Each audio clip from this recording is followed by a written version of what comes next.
Hello everyone, how are you doing? This is MD Tech here with another quick tutorial. In today's tutorial, I'm going to show you guys how to get back the Connect app if you've noticed that it has disappeared or is missing after conducting a Windows update. So first thing you want to do is open up the Start menu, type in Optional Features.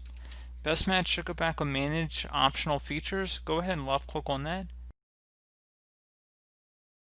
Select the plus button versus Add a Feature. And now you want to go type in wireless, and BestMatch should come back a wireless display. Go ahead and check mark inside of that and select install. This will take a moment to download and install, so just be patient.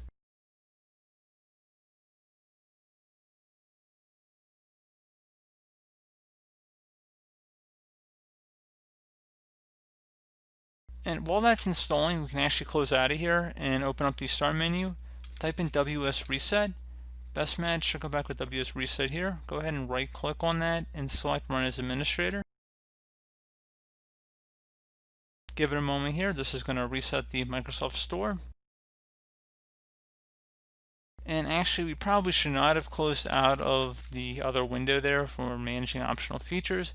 It should continue to run in the background though while it's installing, but hopefully it is already finished here, or we can see it's almost done. So again, like I suspected, it can run in the background, but we probably do want to track and see how much more time it takes. And we can see the Microsoft Store is just finished up here. So Microsoft Store is looking good. And right now we are just finishing up installing this wireless display. So Microsoft Store is all back up and running now, and the optional feature has almost been installed. So once you're ready with this, you would be able to go back through protecting your display, and then hopefully at that point the Connect app would be working once again. So pretty straightforward process here, guys. I do hope that I was able to help you out, and I do look forward to catching you all in the next tutorial. Goodbye.